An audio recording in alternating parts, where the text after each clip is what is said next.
Welcome to my podcast. I'm your host, Brenda Crouch. You know, with all that's happening around the world right now, you may feel much like I do in the sense that you need your heart and your mind to be guarded.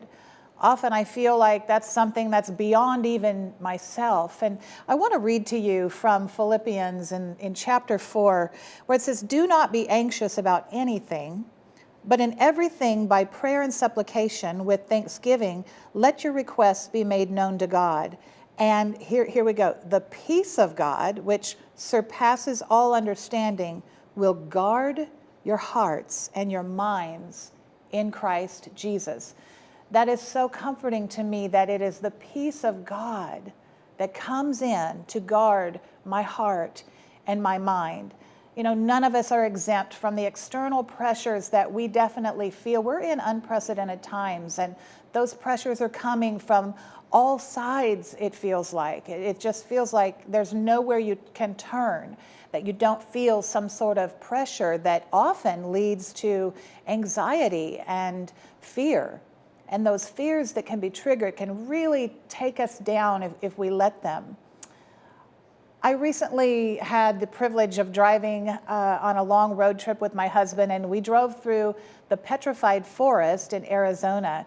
And I learned about how pressure takes organic matter and changes it. As I learned about the process, science tells us that over millions of years, what was once old dead trees, they were washed away by rivers. They collected and often were then buried under mud, sediment, and sometimes volcanic ash. And what takes place in this kind of metamorphosis is that the minerals from the sediment actually impregnate the wood, and what once was organic matter then over time becomes crystallized and petrified, if you will. It changes the substance of the wood to where it still looks like wood, but it's no longer wood, it's actually stone. And it's a very beautiful thing to behold. I'd like to invite you to join me and just go with me for a few minutes and take a peek yourself. I think it's going to bless you and encourage you in this time of tremendous pressure, so that you also can take your fears to the Lord and allow Him to use those pressures not to destroy you, but to make you more beautiful than you ever were before. Enjoy. Hey, my wonderful friends. Welcome to my podcast. I'm your host, Brenda Crouch, and today I'm coming to you from the Petrified Forest National Park in Arizona. What a gorgeous, gorgeous place this is. I'm actually sitting on what once was an old log that was petrified, and it became brittle over time and it broke into pieces. Amazing sight this is. It's just covered with all these remnants of what once was old wood. You know, there's another way that we use that term petrified, and that is in reference to fear. And I'm thinking so much about how the world has changed in this era and how people are so riddled with fear and panic and often become petrified by their fear because they feel like they've reached the end of their hope, the end of their dreams.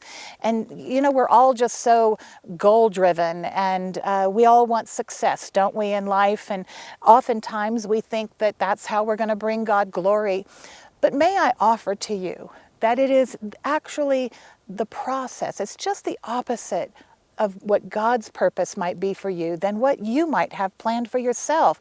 He's more interested in the process of your getting there than the end result of your goal or success by your terms or my terms.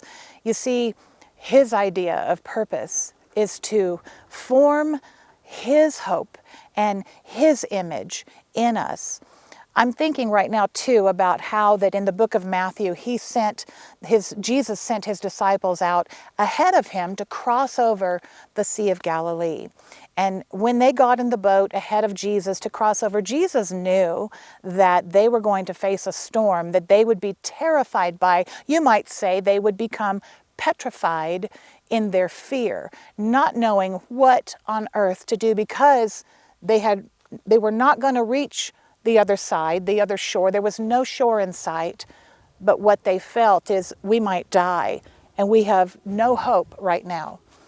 But you see, it's in these moments, and we have an opportunity right now.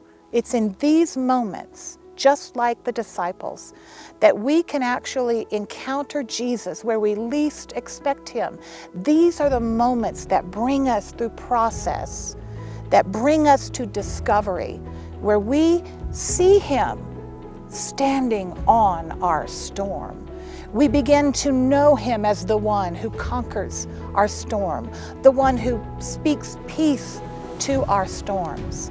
He is the one who brings victory into our chaos, peace into our chaos and confusion. And I want to encourage you today, because as I think about the process of this petrification of this wood, if that's a word, when I was a little girl, I'd look at petrified wood and I'd think that for the first time when I saw it, I thought, how can this be? I mean, this is a trick of the eye. It looks like wood, but when I touched it, it felt like stone. And, when we go through our process, I can look back on my own life and think about how when I went through some of my hardest times in life where I was tormented by fear and anxiety and panic, I would call out to Jesus. I would see him there. I would find him in the least expected moments.